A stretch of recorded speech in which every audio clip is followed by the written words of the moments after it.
Hello everyone! Welcome to my Osaka vlog! Hello guys! For today's video, magagala ang mga tropa. Ingay-ingay.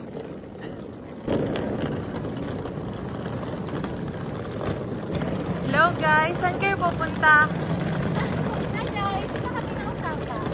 Anong gagawin niyo doon? Wala na. Tatambay lang po. Medyo nakalimutan ng board. Sana all! Tara sa Osaka.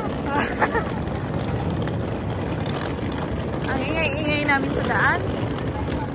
Samantalang yung mga tao dito tulog na. Naglalakad pala muna kami ng 15 minutes papuntang train station at babiyahe pa kami ng mga 30 minutes papuntang Nagoya Station. Hihintay na kami ng train. Siya, huwag ka lumayo. Dito ka na siya. Ayan, parang babiyahe papuntang Pinas.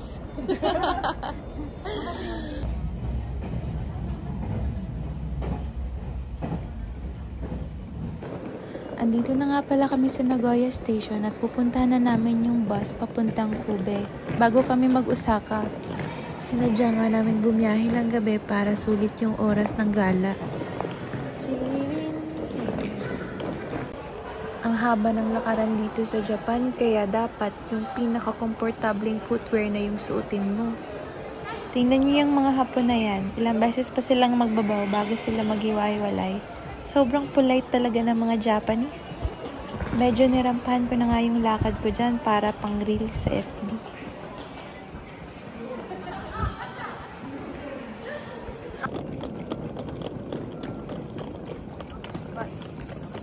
Nandito na kami sa area kung saan sasakay kami ng bus. Inagahan talaga namin yung pagpunta dito kasi takot kaming maiwan. On time pa naman yung mga Japanese. Nakarating na nga pala kami dito sa Kobe Station. Naghuhulog pa ako ng coins para sa locker namin para dito namin ilagay muna yung mga maleta namin.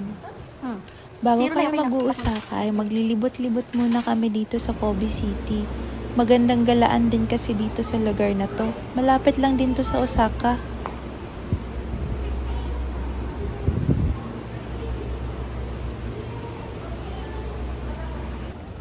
Nakarating na nga kami dito sa may Kobe at maglalakad pa kami ng ilang minuto bago makarating sa lugar na pupuntahan namin. Meron pang isang mascot dito na panay kaway sa amin. Ang cute-cute. Cute mo. Panay baw pati siya. Ang polite talaga ng mga Japanese. Andito na nga kami sa may area kung saan makikita namin yung Kobe Tower. Sa di inaasahang pagkakataon, hinanap namin yung Kobe Tower pero wala kaming makita. Kaya pala kasi under renovation pala siya. Kaya ang ginawa namin, naglibot-libot na lang kami dito sa lugar na to.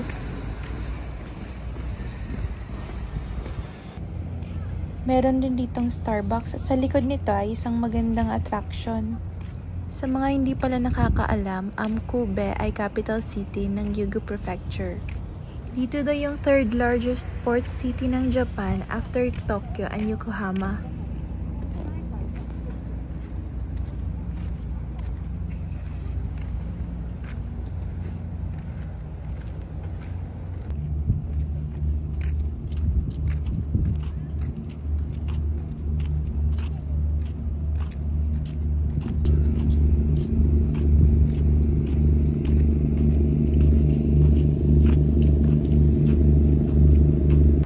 Tapos na nga kaming magpicture at maglakad-lakad sa Kobe kaya babalik na kami ngayon sa Osaka.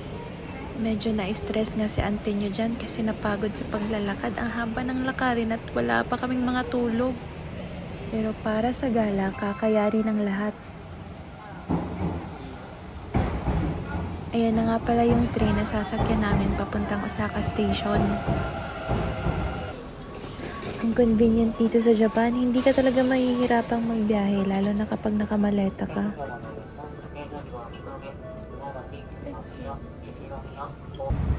Bumiyahe ata kami ng mga around 30 minutes from Kobe to Osaka Station.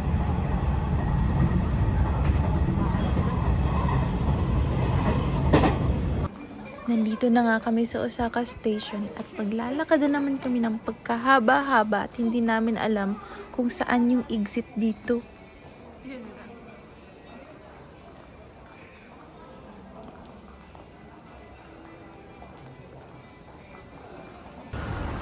sa wakas ay nakalabas na rin kami sa train station na yun. Medyo nahirapan kami sa paghahanap gamit ang Google Maps kasi nasa underground kami banda at walang signal. Ang lalaki at lalawak din ng mga buildings dito sa Osaka kaya maguguluhan ka talaga kung saan banda ka dadaan. Ang next destination nga pala namin ay sa Umeda Sky Building. Grabe talaga yung paglalakad namin at alam nyo ba na itong nilalakaran namin ngayon ay part pa rin ng Osaka Station. Grabe ang Japan, ang daming underground, ang daming exit, ang daming entrance. Kaya kung hindi ka talaga mag-Google Maps, mawawala ka talaga. Iniisip nga namin sana yung lalabasan namin yun na yun.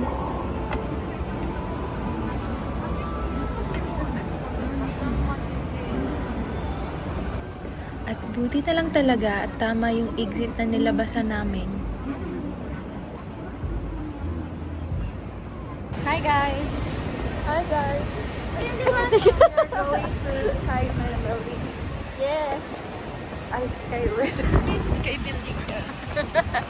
Or artista tayo dyan. Shades kasi. Nakakaya sa vlog mo. Sabay ba? Sorry po. Go, te! Nasaan ang Umeda Sky Building, te? Yung Toro. Oh, okay. Okay. Tapos bigla akong lalakad. Akin na, hawakan ko bigla ka lumakad papunta doon. Dali, lakad ka.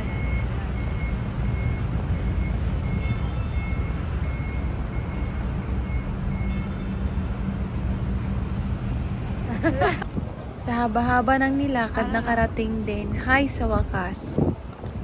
Nandito na nga kami ngayon sa Umeda Sky Building. Ito yung hinahanap namin kanina pa eh. Hindi pa nga kami aakyat dyan at hahanap pa kami ng kakainin. Gutom na kaya kami. Kanina pa kami naglalakad. May part 2 pa sa vlog na to kaya sana abangan nyo rin. Thank you nga pala sa panonood. Tumingin ka sa akin. Tumingin ka lang. Tumingin ka lang. Tagay mo muna po. Bago pala kami dun maggala, ay kakain muna kami at gutom na kami kakalakad. Naglibot-libot kami dito pero wala kaming gustong kainin. Tsaka ang mahal te. Kaya buti na lang yung paglabas namin, may nakita kaming isang coffee shop, doon na lang kami. Ate, bilisan mo na ate. Gutom na kami, oy. Ate. Bisa ya? Sa amin, dalian mo Gutom na natin. kayo, te. Dugay kayo na, te. Ginoo ko ni mo, te. Pagdali. Nausa na po.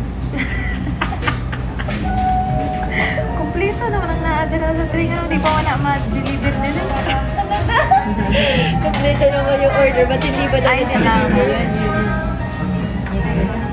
Ako din na po.